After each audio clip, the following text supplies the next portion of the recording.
وکیل صاحب مهرباني کوئ تاسو د دغو دواړو درنو لیدونکو په وړاندې که څه ویل لرئ. وختونه چې موږ سره کاغذ هم نشته و هغه د دې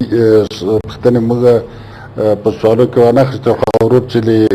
شیرخان بندر نه بالکل بالکل بالکل بل تلیفون بالکل تاسو خبرې کوئ دوی کېدای شي ګران لیدونکو تاسو لږ اړیکه مه نیسئ درنو لیدونکو تاسو لږ اړیکه مه نیسئ وکیل صاحب چې دا کومې مخکې خبرې دي دغه په اړوند باندې څه ویل لري نو دا به ستاسو دا ورور چې له قندوز نه تلیفون کړی و او د په فساد او په فساد بالکل بحث وکړو ما مخکې په دې باندې رڼا واچوله کېدای چې د هغه وخت تلویزیون نه یې نیولی یا به یې خبرې نه یې اورېدلې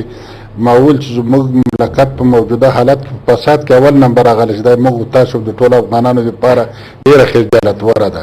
دویم دا ده چې فساد مې وښول چې نن په اطلاعات و کلتور په وزارت کې د مدني ټولنو د همغږۍ له دفتر له خوا نه یو مجلس و یوه ټولنه وه او هغوی دا اعلان وکړو چې 90% دغه قانون نقض شوی دغه د قانون په ذات خود کې فساد اداري ده او د چې دی وایي بعضې والیانو بعضې غټانو بعضې خلکو پیسې لاسته راوړي دي په دې کې زموږ ټولو شکایت ده موږ ټول تاسو سره هم نه وایو ولې دې کې باید څومره وکړه سلیمانه جناب کوچه صاحب په دې مورد باندې پوښتنه کړې وه چې باید موږ څنګه لارې وپلټو چې موږ له دغه مشکل نه خلاص وو او موږ د بیرون رفت لاره ولرو. ما عرض به ورونو ته دا وي چې د بیرون رفت لار فقط و فقط یو جدي حکومت یو جدي حاکم وطن دوست خدای پرست ایمان پرست او وطن پرست حاکم چې زموږ قانون په موږ باندې نافذ کړي او د خپل قانون حراست او څارنه وکړي. څوک چې د قانون خلاف کار کوي د هغه لپاره باید جزا موجوده وي. متاسفانه چې زموږ په څارنوالو او د فساد ادارې د ضد په منځ کې تر اوسه لا په دې باندې دعوې روان دي چې هغه مادونه دوشي درلېږلي دي او هغه وایي موږ ته نه دي راغلي. یعنې د فساد سره موږ ملت سره یو واقعا په دولت کې زموږ ناقصات ده مشکل ده او هغه څه خارجیان دي راوړي له ځان سره په ونه مې راوړي په بل نامه یې باسي او څه هم زموږ چارواکي د ښه نیت په نه لرلو سره دغه بدبختي موږ ته رامنځته کړې ده. یو د لکه داسې خود نه ده لکه یو د بوجۍ خوله ورته نیسي او یو غلا کوي داسې څرنګه وګورو اړیکه جرګې خپرونې ته په خیر څوک د کوم ځای نه مهرباني کوئ. سلام علیکم. وعلیکم سلام. څوک د کوم ځای نه؟ جوهرت خبرې کوم د کابل نه. هر کله مهرباني کوئ. څنګه کوچي بابا ښه یې په خیر یې؟ ژوندي اوسېږئ خوشحاله اوسېږئ موږ ستاسو په خدمت کې یو که څه ویل لرئ. ټیټ اواز هم ټیټ کړئ. جی بابا که دا ټیټ اواز هم ټیټ کړئ حاجي صاحب. کوچي بابا د موضوع په اړه باندې یو لږ لږ معلومات راته راکړه چې موږ تاسو ته سوال وکړو. زه خو له بده مرغه ستاسو په خبره پوه نه شوم که دا خپله خبره یې بیا وکړې. وایم وایم که دا د نن د موضوع په اړه څه معلومات راکړي چې دا د نن موضوع پر څه شي باندې جوړه شوې. موضوع زموږ د خبرو اترو بېلبره ده. دا زموږ څو کلونه هم لاړ او په سیم لاهو شو نړیوالې مرستې هم په سیم لاهو شوې. زموږ ولسونه اوس څرنګه د دې ستونزو نه ځان راوباسي په دې که تاسو څه ویل غواړئ مهرباني وکړئ. ډېره مننه ډېره ښایسته موضوع ده. دا ستاسو موضوع موږ دپاره هر وخت ډېر ګټونکي معلومات راکوي. ژوندي اوسئ نو تاسو که څه ویل لرئ مهرباني وکړئ. بس خو خدای وساته الله دې وکیل صاحب ته ژوند ډېر ورکړي. الله دې تاسو ژوند ډېر درکړي چې تاسو موږ ته دا موضوع خپروئ. موږ تاسو ته ډېر خوشحاله یو. که خدای کول سره روانو خپرونې کې به موږ تاسو سره معلومات خپل معلومات یا سوالونه جوابونه به سره وایو له خیره. په مخه مو ښه ژوندي اوسېږئ خوشحاله اوسېږئ په مخه مو ښه. نو وکیل صاحب تاسو خپلې خبرې له پکتیا نه تماس نیولې بالکل بالکل اشاره د جرګې دپاره وه په تعصب سره چې دا خو طبیعي ده چې څوک په یو چینل کې لګیا وي څوک په بل چینل کې لګیا وي او تلویزیون بعضې یو کې مصروف وي بل په بل کې مصروف وي نو کېدای شي زموږ ورونو دا پروګرام ناوخته تعقیب کړی زه له هر چا سره په لوړ اواز په دې کې ورسره موافق یم چې زموږ په دولت کې فساد او زموږ دولت د دې دپاره تر اوسه پورې هغه چې باید وکړي چې رفع د فساد وکړي او د ظالم لاس د مظلوم له ګریبانه وباسي او په اصطلاح حق حقدار ته ورسوي داسې نه دي شوي خو د دنیاوالو چې کومې کومکونه دلته کړي په دې باندې به لباس وکړو دنیاوالو مهرباني کوئ د پاکستان د خوشحاله کولو دپاره زموږ د کونړ په بند باندې کار نه کوي او د ایران په د هلمند په دریا باندې کار نه کوي ځکه چې هغه خلک خفه کېږي نو دلته یو قسم مشکلات زموږ داخلي هم شته او زموږ داخلي امکانات هم دونه نه دي چې وایي کو بیا چې هغه لرو یې هغه هم په صحیح معنا باندې نه استعمالېږي یعنې زموږ د ډبرو قرارداد د سکرو د ډبرو قرارداد اوسو متاسفانه چې په بل شکل یعنې باید پکې افغانان واوسېږي خو افغانانو ته فکري کې برخه کمه ده د تیلو قرارداد د چینه سره اوسو متاسفانه چې هغه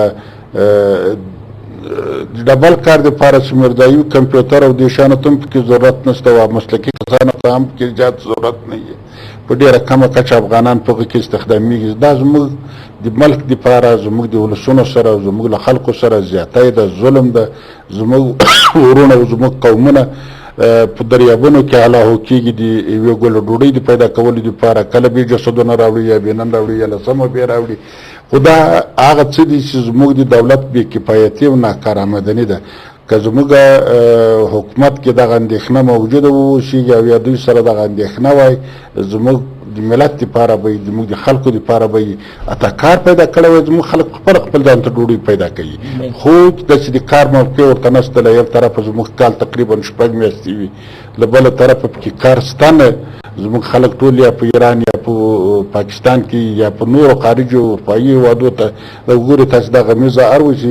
21 جسدونه په دغو شپو کې را رسېږي دا افغانان او دا د ډوډۍ پیدا کولو پسې تللي دي نه د اروپا په لیدلو میل دي او نه د اروپا نو دا که زموږ حکومت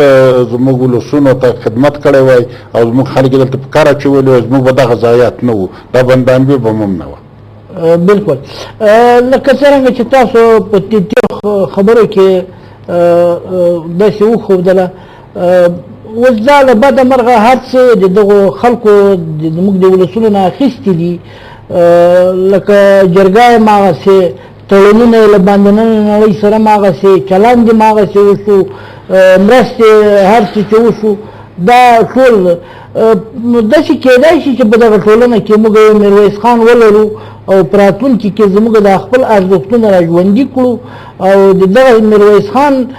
په ډول مشرتوب څه امیدواري شته که نشته څنګه کېدای شي دا خو یو څه په ملت پورې ماړه لري زموږ ملت د قرضي صاحب په خوږو وعدو باندې مخکې ګول وخو غلط شول او ده به هر چېرته په هر مجلس کې به قدار ته کړلی و دا بیانیه دي ما په یاد چې ما کنداریانو درته امن را نه وستلو زه به استعفا وکړم په لویه جرګه کې وویل چې که ما امن را نه وستلو زه به استعفا وکړم بدبختانه چې هغه د ده امن لکه چې د دپاره امن ده په هر کې سمټي دیوالونه په ځان را تاو کړي دي نو د باندې حالت څوک لري نه هغه څوک چې د ده مشاورین دي او یا د ده سره نږدې ناسته ولاړه لري هغه ټول بدبختانه چې دروغ ورته وایي نو سړی یې په یو کپسو په یوه شیشه کې اچولی دی لاره خوا ورته خیر و خیریت راپور ورکوي حال دا چې د خیریت خبره په افغانستان کې نشته او په افغانستان کې په ډېر شدت سره له هرې طرفه ظلم روان دی اداري فساد موجود ده توپنګ سالاري سیستم موجود ده تاسو پوهېږئ دغه تجاوزونه په تاریخ د افغانستان کې نه و چې کوم وس کېږي ولې بدبختانه چې موږ یو څوک له هغو چا ونه لیدل چې هغه اعدام شوی کاشکې زموږ حکومت دلته اسلامي قانون نافذ کړي هغه قانون چې موږ یې لرو او موږ منلی ده او موږ ورته ملي وثیقه وایو قانون اساسي وایو ما مخکې وویل چې 90% چې یو قانون د یو ملک نقص شوی لکه ملک نه به څوک دي عدم فساد څه توقع ولري یا د خدمت کولو به څه توقع ولري. هغه سالک صاحب یو شعر ویلی وایي ان خیال است و محال است و جنون لدی موجوده حکومت او ادارې نه دونه توقع کول د ما په ان باندې د خپل ځان باندې پسخند کول د ملت ته په کار د راتلونکي کې د خپل ځان دپاره په دې پسې ونه ګرځېږي چې دا څوک ده یو ښه افغان او مسلمان ته باید رایه ورکړي چې تر څو هغه وکولی شي د دوی په خدمت او په چوپړ کړي. ستاسو په اجازه به یوه اړیکه واخلو چې زموږ جرګې خپرونه ته پخه ټیم ټیټ کوي، مهرباني کوئ. څوک د کوم ځای؟ هر کله عبدالولي خانه د لرې دوبۍ نه مهرباني کوئ موږ ستاسو په خدمت کې ټول اواز هم ټیټ کوي. دا ستاسو خپرونه زما ډېره خوښه ده. مننه. منته د پښتنو لپاره دا خدمت زموږ هر کله د هرکلي وړ دی. ژوندي اوسېږئ. او دغه دا پوښتنه مې درته کول دي پر دغه د پښتنو پر جرګه باندې د پښتنو نوم ایښی دی. منته د پښتنو لپاره ماته خدمت نه معلومېږي دی. دا د جرګې سپکاوی زه بولم. ډېره مننه. لکه دا ځینو کمیسیونونو زه هم داسې نه ګڼم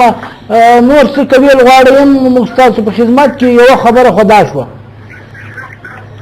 بس زما اخري پوښتنه دا ده مېلمه ده څه ژوندي اوسېږئ. عمر د پښتنو لپاره خدمت وکړي دا به د دوی ډېره هرکلي. ډېره مننه. ژوندي اوسېږئ، په مخه مو ښه خوشحاله اوسېږئ. دا خو ډېره پخوانۍ خبره ده درنو لیدونکو چې په دغه ملک کې ارګ شته، پښتانه پکې نشته او د دغه ملک د بده مرغه لکه دا اوس چې وکیل صاحب هم وویلې کمیسیونونه شته، جرګې شته، خو پښتانه پکې نشته او چې څوک دي پکې هغوی ته موږ نه پوهېږو چې هغوی څرنګه پښتانه